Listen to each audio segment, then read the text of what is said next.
Oui, nous commençons notre live de ce jour, notre prédication. Que Dieu bénisse tous ceux qui sont avec nous, encore une fois, aujourd'hui pour partager la parole de Dieu.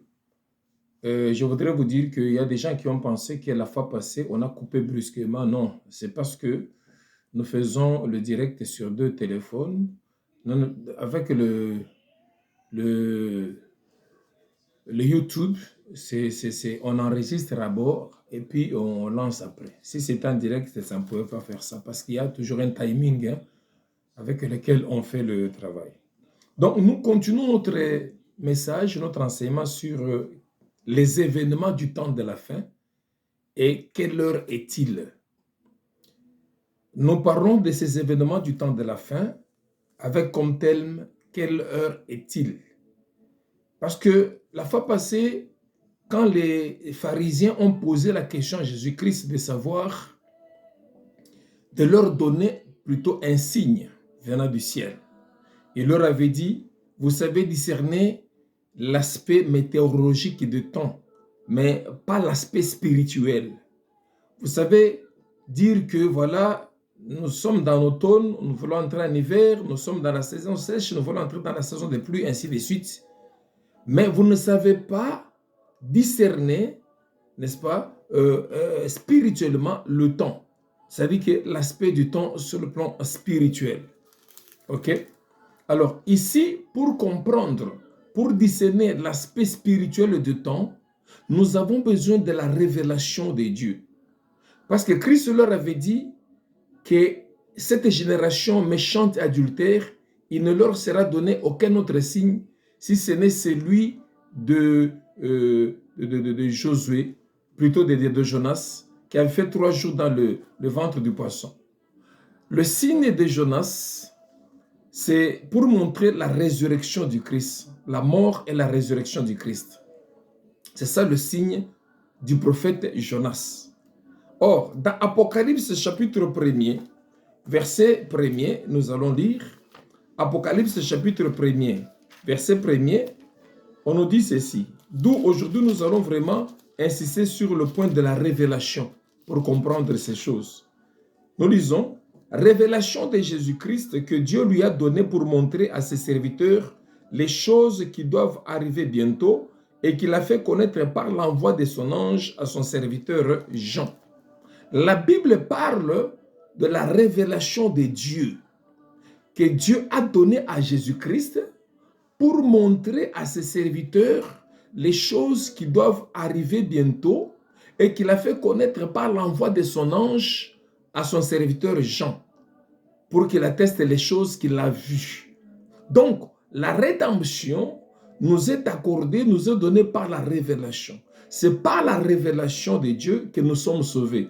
Sans la révélation, vous ne pouvez pas comprendre le salut de Dieu et être sauvé. C'est pour ça que Jésus a dit à ces pharisiens-là, vous savez discerner. Donc vous avez la révélation, vous avez le discernement de l'aspect météorologique et de temps, mais vous n'avez pas le discernement de l'aspect de temps. Daniel en Babylone, n'est-ce pas, voulait aussi comprendre. C'est qu'on ne peut pas comprendre par son intelligence. On ne peut comprendre que par la révélation de Dieu. Daniel à Babylone, ayant lu les prophéties du prophète Jérémie par rapport au peuple d'Israël qui était déporté à Babylone, Daniel voulait comprendre. En lisant, il voulait prier, comprendre ce que cela voulait dire. Après avoir lu, il a compris que il était fixé 70 ans pour le peuple d'Israël dans la captivité. Et après 70 ans, le peuple d'Israël devait retourner, n'est-ce pas, devait retourner dans son territoire. Alors, c'est en priant, comme je vous ai dit la fois passée, c'est en priant que le Saint-Esprit, ou plutôt l'ange de Dieu, Gabriel, n'est-ce pas, qui est l'ange de message, qui est venu pour révéler à Daniel le plan de Dieu pour la rédemption de l'humanité. Et ce plan de Dieu est déterminé dans les 70 semaines que nous appelons les 70 semaines de Daniel. Alors, Comme Daniel voulait comprendre et qu'il a lu la prophétie, c'est alors que l'ange lui a révélé cela. Dans la déportation d'Israël, c'est un petit rappel, la déportation d'Israël à Babylone, n'est-ce pas, était une image, un type de temps des nations. C'est-à-dire, comme Israël n'est pas béni en même temps que les nations, et que Israël n'est pas béni en dehors de son territoire, Dieu, pour se tourner vers les nations, Dieu a déporté Israël. Donc la déportation d'Israël vers Babylone constituait le temps des nations. C'est que Jésus-Christ et Dieu va vers les nations pour chercher une église qui porte son nom. Après avoir sauvé les nations, Dieu va retourner en Israël. Lorsque Israël va retourner dans son territoire. C'est ce que nous avons vu la fois passée. C'est pourquoi nous sommes en train de sonner l'alarme. Nous, serviteurs de Dieu, nous sommes en train de sonner l'alarme pour que l'Église de Dieu sache en quel temps nous sommes et pour que l'Église de Dieu se prépare. C'est pour ça que nous disons, quelle heure est-il, Église? Je vais relire le passage de Daniel sur les 70 semaines. Comme je vous ai dit, je ne vais pas faire les cas. Je vais juste parler globalement par rapport à l'Église, parce que ça concerne Israël. Et je vais parler globalement pour que nous comprenions où est-ce que Israël a été introduit, plutôt l'Église a été introduite dans le plan de Dieu. Parce que les 70 semaines, Dieu ne traite qu'avec Israël. Mais il a mis en entente Israël pendant un temps pour nous ouvrir une brèche qu'on appelle la brèche de la grâce. Daniel chapitre 9, verset 24-26.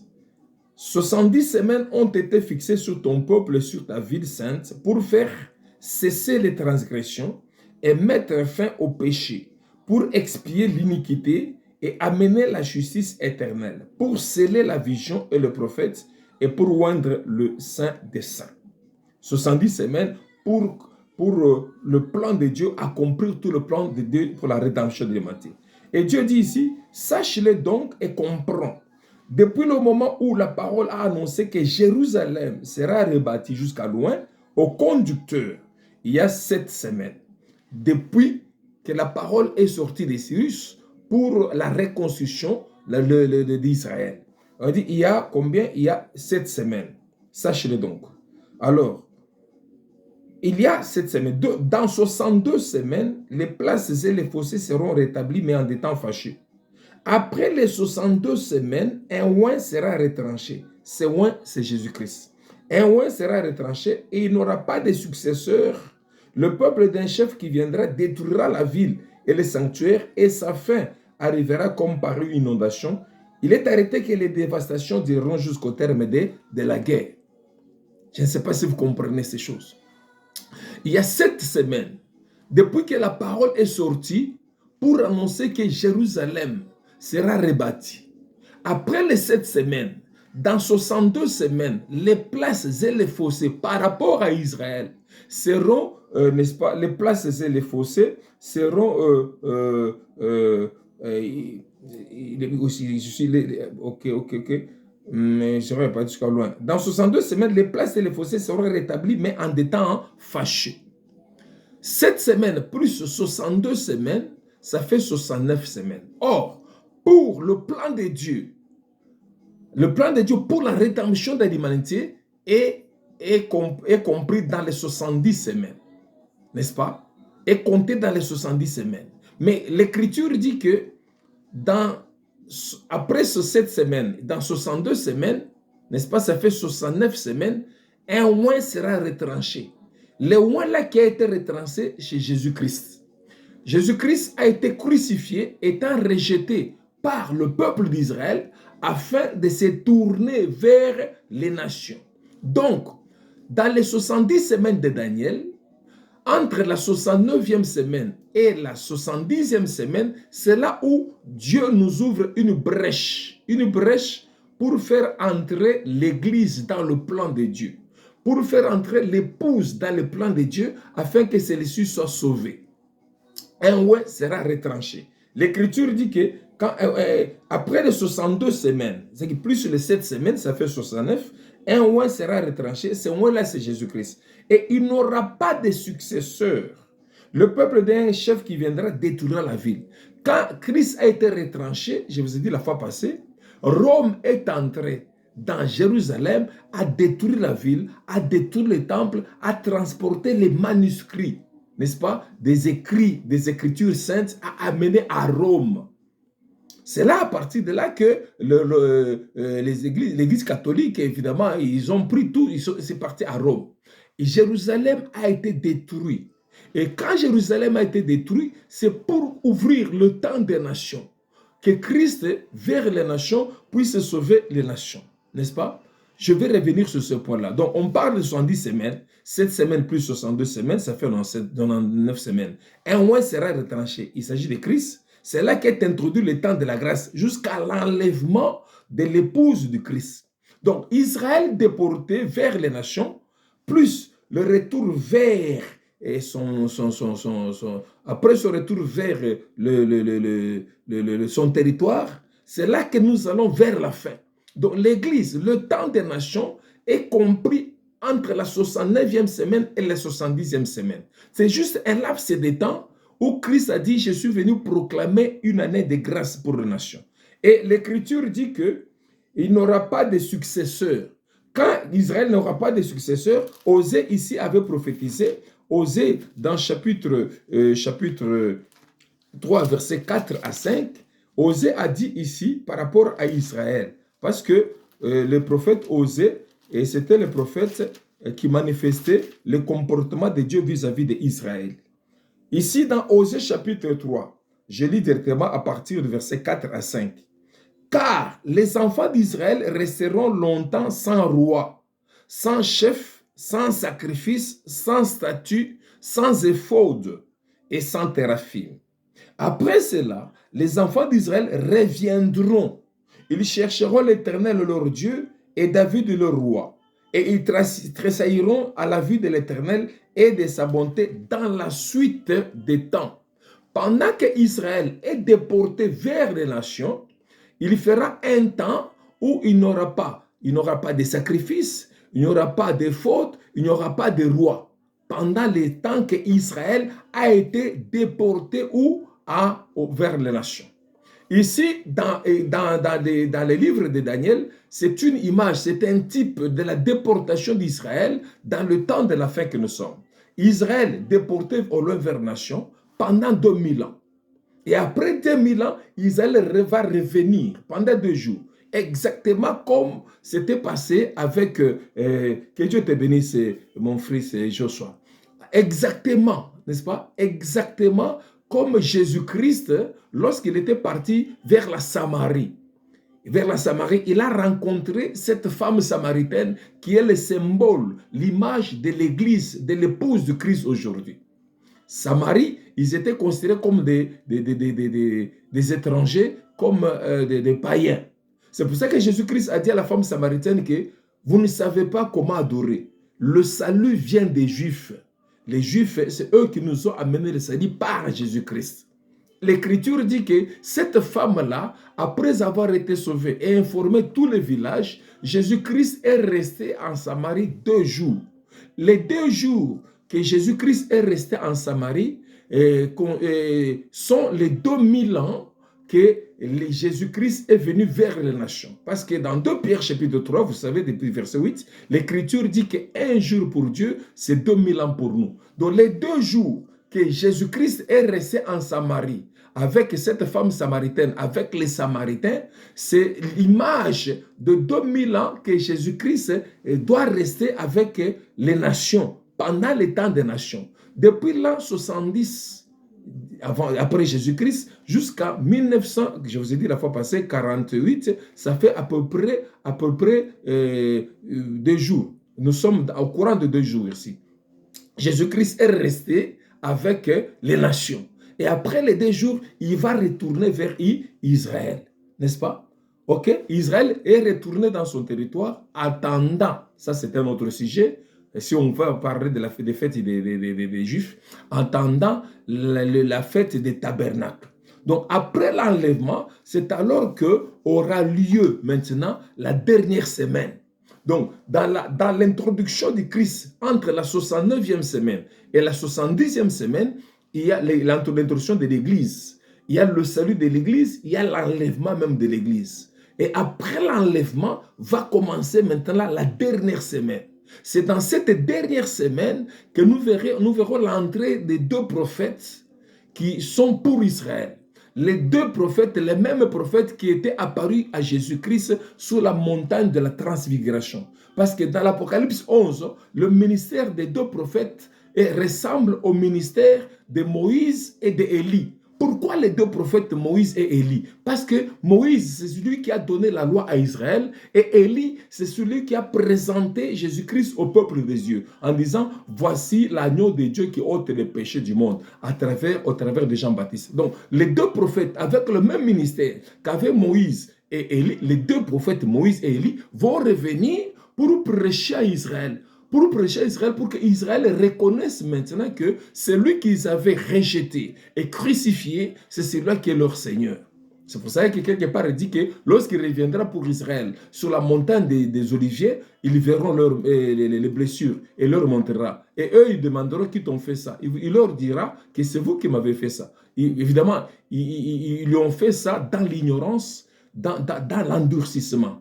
Exactement comme les frères de Joseph qui avaient vendu Joseph en Égypte. Et lorsque Joseph s'est fait reconnaître à eux, n'est-ce pas? Lorsque Joseph s'est fait reconnaître à eux, ils ont pleuré. Et Joseph leur a dit que non, ne pleurez pas parce que c'est Dieu qui m'a envoyé afin de vous préparer du salut. Ok? Et on verra ça plus tard, il y a beaucoup de semaines. Et les Benjamins, c'est le type de 144 000 qui seront sauvés. Parce qu'Israël, lui, est sauvé en tant que nation. C'est nous qui sommes sauvés en tant qu'individus. Ok? Alors, la chute du royaume de Babylone correspond à la fin du temps de la grâce. Correspond à la fin du temps de la grâce, le temps des nations. Dans cette chute, c'était pendant la fête où le roi Belshazzar, le fils de Nabuchodonosor, n'est-ce pas, utilisait les ustensiles sacrés du temple qui étaient ramenés de Jérusalem vers Babylone. D'ailleurs, Daniel avait même prophétisé à son père, Nebuchadnezzar, quand il avait vu la vision de la statue en or, avec la tête en or. Donc, c'est par rapport au pouvoir temporel, en disant qu'après toi, il y aura un autre pouvoir qui viendra. Ce sera le pouvoir des Mèdes et des Perses. Après ce pouvoir-là, il y aura les pouvoirs des hellénistes, après il y aura le pouvoir de Rome, ainsi de suite. Alors, Daniel avait prophétisé pour nous montrer que les jours qui viennent, ce temps de grâce que Dieu t'a donné, avec toute la puissance et le pouvoir que Dieu t'a donné dans le monde entier, et tu seras ravi. Exactement, cela lui a été ravi pendant le règne de son fils Belshazzar. Je vous ai dit la fois passée que Daniel, son nom c'est Daniel, mais à Babylone, lorsque le roi Nabuchodonosor a vu que Babylone, et plutôt Daniel avait un esprit supérieur, il lui a donné le nom de son Dieu. Son Dieu s'appelait Belshazzar, le même nom qu'il a donné à son fils. Nous voyons dans cette église, Babylone la Grande, comment on commence à vénérer les saints en les plaçant à la place des dieux. Exactement comme Nebuchadnezzar voulait considérer Daniel comme étant un dieu. Il avait donné le nom de son Dieu. Daniel avait le nom Belshazzar, le même nom que celui du fils de Nebuchadnezzar.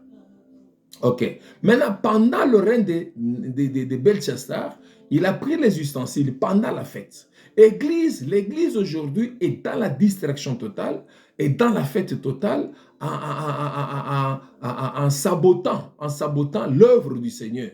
Exactement comme le roi Belshazzar avait pris les ustensiles. C'est que l'église ne sait pas discerner ce qui est saint et ce qui est profane. Dieu te bénisse encore une fois, Yoshua. Amen. Donc, ok, l'église est dans la distraction aujourd'hui. Et personne, pendant que Belshazzar était dans la fête, une main est venue écrire sur la muraille, n'est-ce pas, l'écriture prophétique. C'est pour ça que nous voyons que même aujourd'hui à l'église, personne n'est capable de lire l'écriture prophétique qui est visible sur la muraille pour montrer que le temps de la fin a touché à sa fin. Tout le monde est dans la distraction. Les hommes de Dieu prêchent, la terre au lieu de prêcher le ciel. Il faut un ministère prophétique pour décrypter l'écriture prophétique qui est sur la muraille, pour que les gens comprennent en quel temps nous sommes. Mais aujourd'hui, les gens sont complètement dans la distraction. Nous avons besoin d'un ministère prophétique dans ce temps de la fin pour ouvrir la révélation de Dieu et décrypter, n'est-ce pas, discerner ou interpréter l'écriture par rapport au temps de la fin. Nous avons besoin des prophètes de la parole de Dieu, des prophètes ministres, pas des prophéties comme on le voit dans les églises aujourd'hui. C'est pour ça que je vous ai dit que la révélation que Jésus-Christ a donnée à Jean, c'était pour montrer à ses serviteurs les choses qui doivent arriver bientôt. Dans Apocalypse chapitre 1er, verset 1er. Montrer. L'Écriture dit que révélation de Dieu, que Dieu a donnée à Jésus-Christ, n'est-ce pas, et qu'il a fait connaître à Jean par l'envoi de son ange à son serviteur Jean, pour montrer à ses serviteurs les choses qui doivent arriver bientôt. C'est-à-dire qu'il faudrait que nous puissions entrer dans cette révélation pour que nous puissions comprendre en quel temps nous sommes. Nous sommes au temps où la révélation est très, très, très nécessaire, n'est-ce pas? Des choses qui doivent arriver par rapport à la fin du temps des nations, par rapport à l'enlèvement, par rapport à la dernière semaine de la 70e semaine, par rapport au plan, n'est-ce pas, au programme de Dieu pour la rédemption de l'humanité. Parfois, ce sont des choses difficiles à comprendre, mais je les parle dans des termes beaucoup plus simples pour que nous puissions bien saisir cela. L'évolution de l'Église dans la vision prophétique jusqu'à la fin, qui est parallèle à l'évolution personnelle de la foi du chrétien. Dieu a révélé cela. Quand Jean a vu cette révélation, le Seigneur a commencé par lui révéler l'Église de Dieu dans la vision prophétique, commençant par l'église d'Éphèse jusqu'à l'église de Laodicée. Et cela est parallèle à l'évolution de notre foi, n'est-ce pas? C'est pour ça que vous verrez que dans l'église d'Éphèse, le Seigneur dit que « Souviens-toi d'où tu es tombé, répands-toi, sinon je viendrai à toi et j'ôterai le chandelier à sa place. » Pour montrer que l'église est tombée et que la révélation est en train de partir, la lumière est en train de partir. Okay. Donc les chrétiens doivent avoir cette révélation de la parole de Dieu. La même chose, parce que nous sommes au temps de la fin, au temps de l'église de la Odyssée où il y a les ténèbres, où nous sommes dans la nuit. Quand nous lisons le livre de Matthieu, la parabole des 10 vierges, dans la parabole des 10 vierges au chapitre 25, n'est-ce pas? Ici, on parle des vierges. Jésus-Christ dit, c'est ici, oui, parabole des 10 vierges, alors le royaume des cieux sera semblable, chapitre 25, verset 1, jusqu'au verset, je crois, 10, hein? Verset 13. Alors, l'Écriture dit, le royaume des cieux sera semblable à 10 vierges qui, ayant pris leur lampe, allèrent à la rencontre de l'époux. 5 d'entre elles étaient folles et 5 sages. Les folles, en prenant leur lampe, ne prirent point d'huile avec elles, mais les sages prirent avec leur lampe de l'huile dans les vases. Comme l'époux tardait, n'est-ce pas? Comme l'époux tardait, toutes s'assoupirent et s'endormirent. Au milieu de la nuit, on cria, voici l'époux alla à sa rencontre. On a crié à quelle heure? On a crié au milieu de la nuit. C'est-à-dire que Jésus-Christ, dans sa seconde venue, pour prendre l'épouse, viendra au milieu de la nuit. Cette nuit est une nuit spirituelle. Au milieu de la nuit spirituelle. C'est pour cela que nous avons besoin de la lampe de la révélation. Au milieu de la nuit. C'est pour ça que j'ai dit que quelle heure est-il? Nous sommes pratiquement au milieu de la nuit et les gens dorment. Ils sont dans la distraction, ils sont dans les fêtes, ils dorment. Alors, au milieu de la nuit, on cria, voici l'époux, n'est-ce pas? Voici l'époux, allez à sa rencontre. Alors, aller à sa rencontre, c'est être enlevé. Alors, toutes ces vierges se réveillèrent et préparèrent leurs lampes. Les folles dirent aux sages, donnons-nous de votre huile car nos lampes s'éteignent. Les sages répondirent, non, il n'y en aurait pas assez pour nous et pour vous. Allez plutôt chez ceux qui en vendent et achetez-en pour vous. Pendant qu'ils allaient en achetant, l'époux arriva, celles qui étaient prêtes entrèrent avec lui dans la salle de noces et la porte fut fermée. Plus tard, les autres vierges vinrent et dirent, Seigneur, Seigneur, ouvre-nous. Mais il répondit, je vous le dis en vérité, je ne vous connais point. Je ne vous connais pas. Veillez donc, puisque vous ne savez ni le jour ni l'heure. Gloria. Que Dieu soit loué, que Dieu soit béni. Donc, les 10 vierges dont on parle ici, les 10 vierges sont des églises de réveil.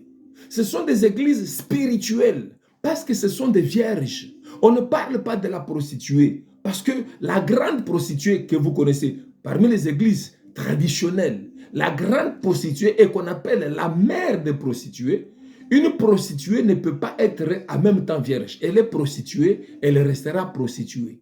OK?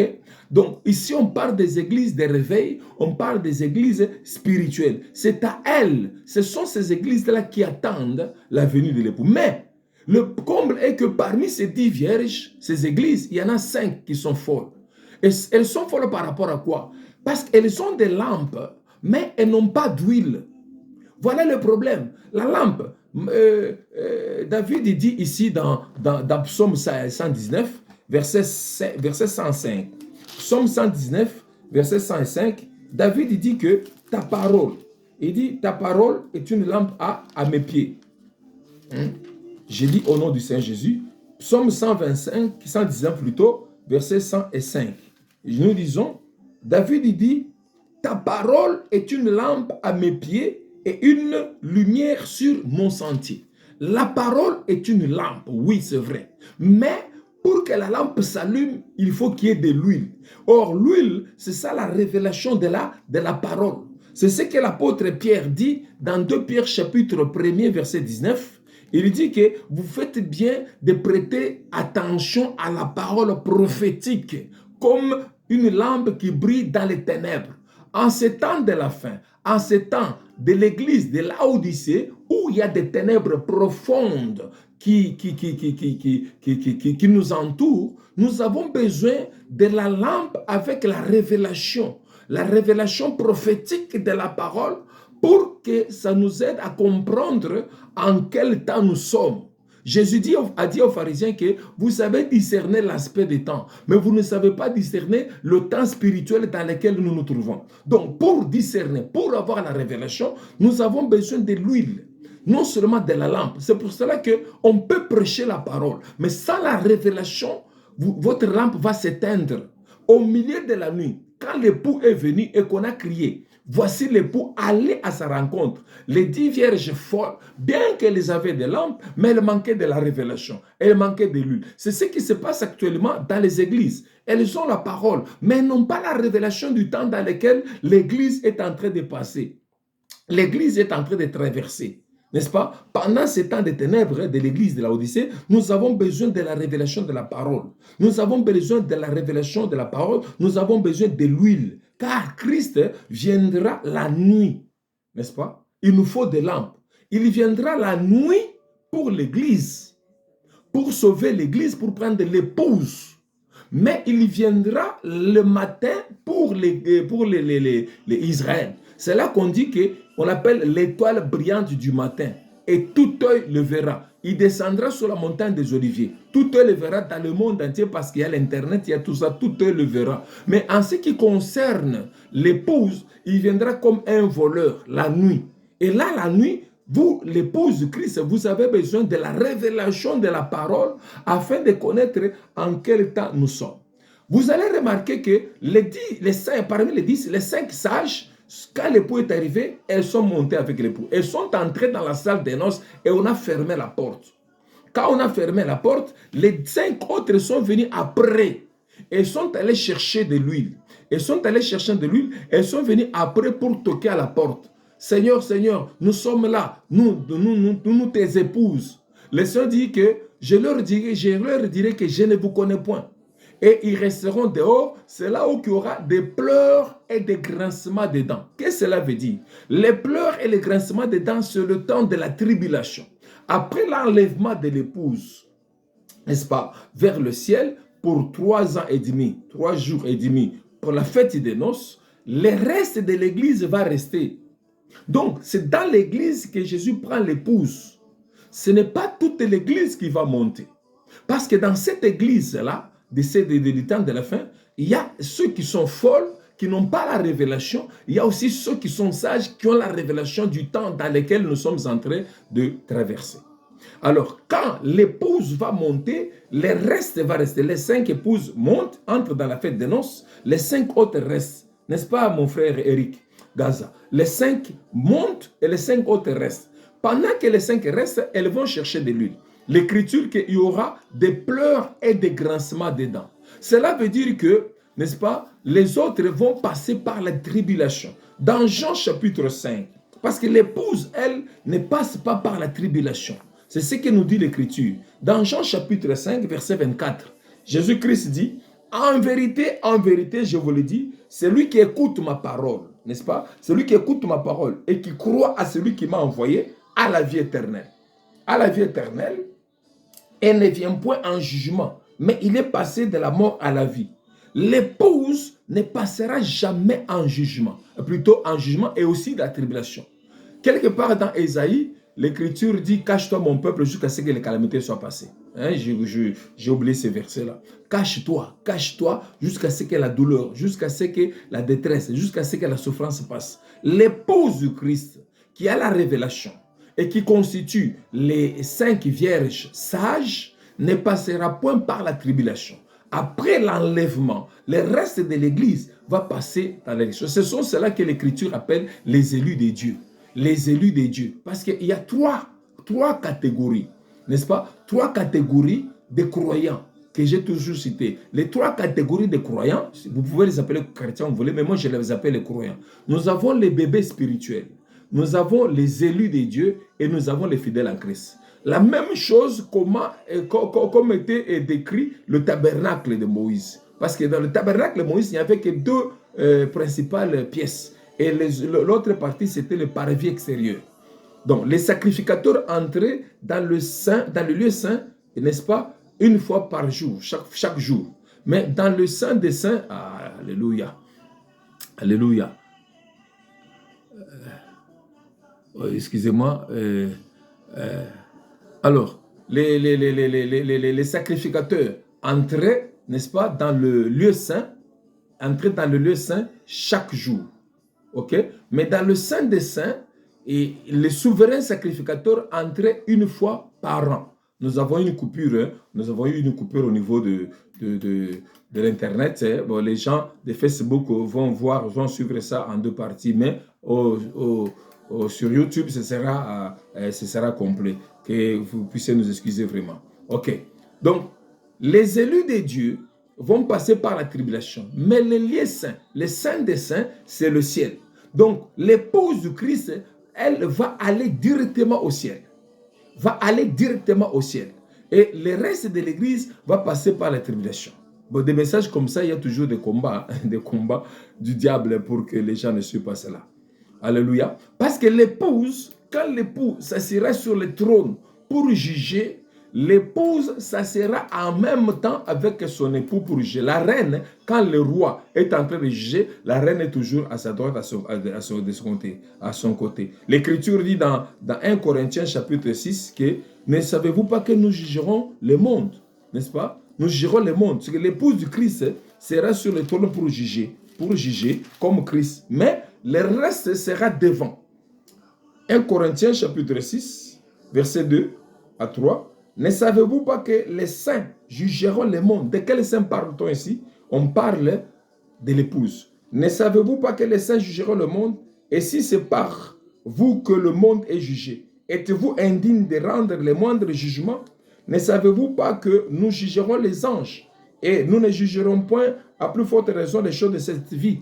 Donc nous jugerons les anges. L'épouse jugera les anges, l'épouse jugera le monde assise à côté de l'époux. Donc l'épouse ne passera point par la tribulation. Ce sont les élus de Dieu, les restes, les vierges folles qui passeront par la tribulation. C'est pour ça que vous verrez, alléluia, je parlerai une autre fois des 2 livres de vie. Vous verrez qu'au jour du jugement, lorsqu'il y aura le trône blanc qui sera placé, au jour du jugement, quand on va ouvrir les livres, l'Écriture dit qu'un autre livre de vie fut ouvert. Et si votre nom, tous les morts, c'est-à-dire que les morts seront devant le trône, et ceux qui, la mer va sortir les morts, les séjours des morts, et ainsi de suite, tout le monde sera devant le trône, où le roi sera assis sur son trône blanc, à côté de lui, il y aura l'épouse. Alors, les gens seront jugés et le reste de l'église sera jugé. L'Écriture dit que si votre nom est dans le livre de vie, alors vous serez sauvés. Ce qui veut dire que les restes là, les 5 vierges folles, ne vont pas se perdre. Les 5 vierges folles auront la vie éternelle, mais pas le royaume des cieux. J'espère qu'on se comprend. Il y a la vie éternelle, il y a aussi le royaume des cieux. Le royaume des cieux, c'est être dans le trône avec le Seigneur. Et c'est là que l'Écriture dit qu'il nous donnera le gouvernement du monde. Hein, viens fidèle et serviteur, tu as été bon, ainsi de suite. Je te donne le gouvernement des 10 royaumes. Je te donne le gouvernement des Cécile. Tout le reste de l'Église sera sauvé en tant qu'Église, n'est-ce pas, pour la vie éternelle. Parce que Christ, Dieu plutôt, créera un nouveau ciel et une nouvelle terre qui sera habitable. Donc, la 7e semaine qui reste, c'est la 7e semaine où il y aura la fête des noces, la prédication de 7 prophètes et la tribulation. Et Jésus-Christ dit que, à cause des élus, les jours de la tribulation seront abrégés. Ce n'est pas l'épouse. Est-ce qu'on se comprend très bien? L'épouse ne passe pas par la tribulation. Si les jours seront abrégés, les jours de tribulation, c'est pour, n'est-ce pas? C'est pour les élus de Dieu. Alors, c'est à toi de savoir, si tu es dans la révélation de la parole, si tu as l'huile de la révélation, pour que tu fasses partie de l'épouse qui sera enlevée. Lorsque tu seras enlevé, le reste de l'église, les 5 vierges folles, vont rester et vont passer par la tribulation. Christ dit que je ne vous connais pas, vous resterez dehors, c'est là qu'il y aura des pleurs et des grincements de dents. Je suis en train d'insister par rapport à ça. Parce que quand Jean, on lui a donné la révélation, il a commencé par prophétiser par rapport aux 5 messagers, par rapport plutôt aux 7 messagers de cette église, par rapport à cette église, et puis il a démontré par la révélation les combats de l'Antichrist, n'est-ce pas? De l'Antichrist qui combattait l'église et dont l'évangile, les 4 évangiles protégeaient l'église de Dieu. Parce qu'après les 4, parce que quand l'Écriture dit, dans Apocalypse, je crois 5, oui, l'Écriture dit qu'il y avait un homme assis sur le trône et un livre fermé, scellé de 7 sceaux. Et quelqu'un a crié en disant, qui est digne de prendre le livre et d'en rompre les sceaux? Personne ne fut dit. Même Jean était là, il pleura. Il n'y avait aucun pape, il n'y avait aucun archibishop, il n'y avait qu'un prophète. Et l'un des vieillards dit à Jean, ne pleure point, parce que le lion de la tribu de Juda a vaincu pour prendre les livres et à rompre les 7 sceaux. Lorsque Jean s'est tourné pour voir les lions en question, il n'a pas vu un lion, il a vu un agneau. Pour montrer que c'était pendant le temps de la grâce que Dieu était en train de lui révéler ces choses. Après le temps de la grâce, le lion va sortir, plutôt l'agneau va sortir, et ce trône-là, ce sera un trône de jugement. Maintenant, le trône de Dieu, c'est encore le trône de grâce où l'agneau de Dieu, Jésus-Christ, et notre avocat est en train d'intercéder pour nous. C'est le moment. Jean a vu cette révélation. Parce que Jean, c'est l'apôtre où Jésus-Christ avait dit à Pierre, si je veux qu'il m'attende jusqu'à ce que je reviendrai, cela me regarde. Effectivement, sur le plan spirituel, Jésus l'a gardé et Jésus lui a montré les choses qui doivent arriver. C'est-à-dire qu'en quelque sorte, Jean a vécu jusqu'à l'avènement du Saint Jésus. Parce que la montée de l'Église correspond au chapitre 4 de l'Apocalypse, où une voix a dit à Jean, monte maintenant au ciel. C'est que l'Église va monter au ciel. L'Église va monter au ciel après le combat de l'Antéchrist qui sera soutenu pour l'épouse par les 4 évangiles qui sont représentés dans le ciel. La tête de lion, la tête de bœuf, la tête de l'homme et l'aigle. Les 4 évangiles ici qui sont présents, les 4 êtres vivants, combattent pour l'Église en ce moment pour que l'Antéchrist ne puisse pas écraser l'Église. Vous allez comprendre ces choses. Nous sommes en train d'aller vers la fin. Alors, l'Église va monter et le reste du jugement va commencer à passer. Et là, on va nous montrer comment la dernière semaine va terminer. Nous continuerons à parler par rapport à ça. Ici, je voulais juste insister sur le fait qu'il faut avoir l'huile. C'est-à-dire l'huile de la révélation de la parole pour faire partie de l'épouse qui doit monter au ciel. Or, l'épouse qui doit monter au ciel ne va pas passer par la tribulation. Mais le reste de l'Église, Ne pensez pas que c'est toute l'Église. Non, nous, les nations, nous sommes sauvés en tant qu'individus. C'est que dans l'Église protestante, s'il y aura 5 personnes, ils vont partir. Dans ta famille, s'il y aura 2 personnes, ils vont partir. Mais pour Israël, Dieu les sauve en tant que nation. Il les sauvera en tant que nation parce que c'est son peuple. Et le programme ici des 70 semaines de Daniel, c'est pour Israël, ce n'est pas pour les nations. Nous nous sommes introduits dans ce programme entre la 69e semaine et la 70e semaine, à la crucifixion du Christ.